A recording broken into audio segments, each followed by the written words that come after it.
মুঘল আমল থেকেই গ্রাম বা পাড়া মহল্লার সালিশ বিচার কিংবা রাজা বাদশার বৈঠকখানার শোভা বাড়াতো হুক্কা। পীর মসজিদ তোমার নাম স্মরণ করি, মামা ঠিক করে দাও কাটিল, বাবা মতিঝিল দমে দমে 500 টাকার বান্ডিল না আলিয়ে খাওয়া যায় না।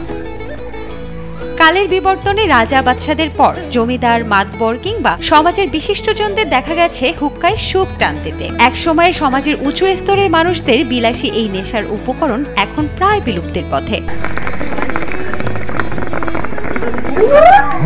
সমাজে উঁচু স্তরের মানুষের হুক্কার কলকে বানানোর জন্য লোক নিয়োগ দেয়া হতো। তারা হুক্কা সেবের ইশারা পেলেই কলকে সাজিয়ে সেটার মুখে আগুন দিয়ে বাড়িয়ে দিত সাহেবের হাতে।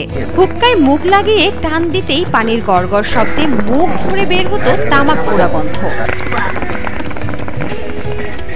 ধূমপানের প্রাচীন এই উপকরণ বা পদ্ধতি প্রায় হারিয়ে গেল, এখনো হুক্কা তৈরি করে জীবিকা নির্বাহ করছে হেমায়েত মোল্লা। আমি এখন হুক্কা তৈরি করি। মূলত বিষয় এই হুক্কাটা এখন চলে না, মানুষ শোপিস হিসেবে নেয়। কিছু যারা কৃষকের কাজ করে, যারা ক্ষেত খামারি করে, তাদের জন্য এটা ভালো হয়। যেমন এক প্যাকেট সিগারেট কিনতে গেলে 50 টাকা, কিন্তু মূলত বিষয় যে এটা ভালো হয়, যেমন পাবলিক এটা বোঝে না। হুক্কা তৈরিতে প্রথম আস্ত নারিকেলের ছোবলা ছুলে ফেলে নারিকেলের খোল বের করতে হয়। এরপর খোলের মুখ ছিদ্র করে কুড়ানি দিয়ে ভেতর থেকে নারিকেলের শ্বাস বের করে ফেলা হয়। ভেতর পরিষ্কার করার পর নারিকেলের আচায় কারিগরের অস্ত্র দিয়ে পরিষ্কার করে মসৃণ করা হয়। নারকেলের আচা তেল তেল হওয়ার পর ছোট্ট একটা ছিদ্র বা পিন তৈরি করা হয়। এরপর আচার উপর নল দিয়ে তার উপরের অংশে দেওয়া হয় কলকে। তামাক আর চিটাগুড়ের সংমিশ্রণে তৈরি হুক্কার তামাকে আগুন দিয়ে টান দিলেই নেশা মিটতে শুরু করে ধূমপায়ীদের। প্রায় 30 বছর ধরে হেমায়েত ও তার ভাই এই হুক্কা তৈরির কাজ করে আসছেন। হেমায়েতের দাদা একসময় এই হুক্কা তৈরির দক্ষ কারিগর ছিলেন। দাদা মারা যাওয়ার পর এই পেশায় ছিলেন তার বাবা। বাপদাদার পেশাকে এখনো ধরে রেখেছেন হেমায়েত। শহর এমনকি মফস্বলে হুক্কার চাহিদা প্রায় শূন্যের কোঠায় থাকলেও এই হুক্কা বিক্রি করেই চলছে হেমায়েত ও তার ভাইয়ের সংসার। আমার বাপ দাদা বিক্রি করতো, আগে আমার দাদা বিক্রি করছে, আমার বাপ বিক্রি করছে। আমার বাপ তো আল্লাহ দিলে মারা গেছে রমজান মাসে, তার জন্য সবাই দোয়া করবেন। এখন আমরা দুই ভাই বেশি। আমি ছোটকাল থেকে দেখছি যে আমার দাদা এই হুক্কা বিক্রি করতো, এখন আমার ভাই বেটাও বিক্রি করতেছে। হুক্কায় নাকি অনেক ঔষধি গুণ রয়েছে, এমনটাই দাবি করেন স্থানীয় এক প্রবীণ ব্যক্তি। সিগারেট খাওয়া যতটা ক্ষতিকর, হুক্কা খাওয়া ততটা ক্ষতিকর নয় বলে জানান এই মুরব্বী। এখন ধূমপান এই অনেক সময় দেখা গেছে অনেক রোগ ভালো হয়ে গেছে হুক্কা খাওয়ার ব্যাপারে। তবে সিগারেটের যেটি উপকারিতা না হয়েছে, হুক্কার ব্যাপারে তার চেয়ে উপকারিতা বেশি পাওয়া গেছে। দেখা গেছে যে দাঁতের মাড়ি ফুললো। আর আমি ছোটকালে দেখেছি ওই হুক্কার যে পানিটা টানে তামাক আর সিটে গুড় দিয়ে তো বানায় তামাক, ওইটা সুবা দিয়ে আগুন দিয়ে ওইটা টানে, তাই না যে পানিটা ওই যে বাষ্প আকারে হয়েছে, ওটা যে চোখ যারা উঠছে, মানে চোখ কাতরা তো ওই উকার পানি দিয়ে আর কি চোখ ধুলে সেরে যেত। একটা সময় অতিথি আপ্যায়ন কিংবা সামাজিকতা রক্ষা সবকিছু শুরু হতো হুক্কা দিয়ে। পানির সাথে হুক্কায় টান অনেকটা রেওয়াজে পরিণত ছিল। গ্রামের মুরব্বীদের গল্প বা আড্ডার মূল উপকরণ ছিল এই হুক্কা। হুক্কার কলকেতে একবার আগুন লাগালে কয়েকজন মিলে সেটা পান করত।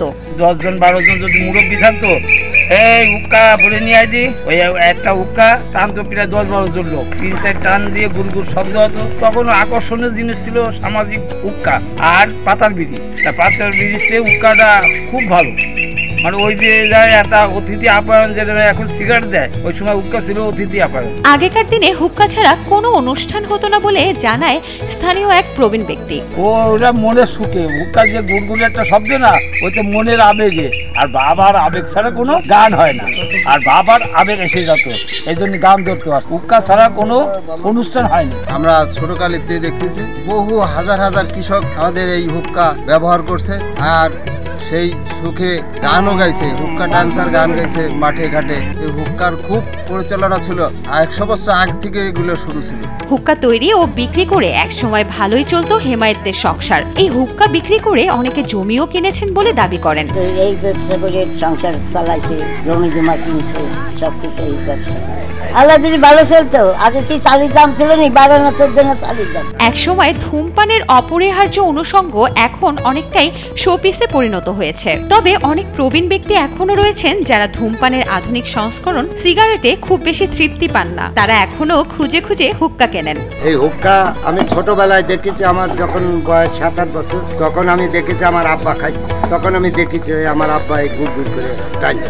এখন এই সবাই দেখি আগে খাইতো, এখন লোকজন খায় না, এখন খুবই কম খায়। মানে যারা কৃষক তারা খায়, আর এই যে এখন লোকজন এগুলো কিনে শুকেছে সাজাই রাখে। গোপালগঞ্জের কোটালীপাড়ার তারাশি গ্রামের হুক্কা কারিগর হেমায়েত জানান, আগের মতো বেচা বিক্রি নেই। জেলা সহ জেলার বাইরে বিভিন্ন গ্রামীণ ও লোকজ মেলায় হুক্কা বিক্রি করেন হেমায়েত। বর্তমানে হেমায়েত অনলাইনেও বিক্রি করছেন তার তৈরি হুক্কা। প্রতি পিস হুক্কা হেমায়েত বিক্রি করেন 500 থেকে 700 টাকায়। যদি পাবলিক চায় যে আমার কাছ থেকে মাল সংগ্রহ করতে পারে, যেমন 5 পদের মাল হবে, বড় ছোট মাল আছে, ছোট বড় আইটেম দিয়ে মাল আছে, যেভাবে চায়। বড় মাল 600 টাকা, তার মাল মাঝারিটা 500 টাকা, সাদাইটা 400 টাকা, তার ছোট আছে 300 টাকা। এইভাবে বিস্তারিত দিয়ে মাল বিক্রি করতেছি।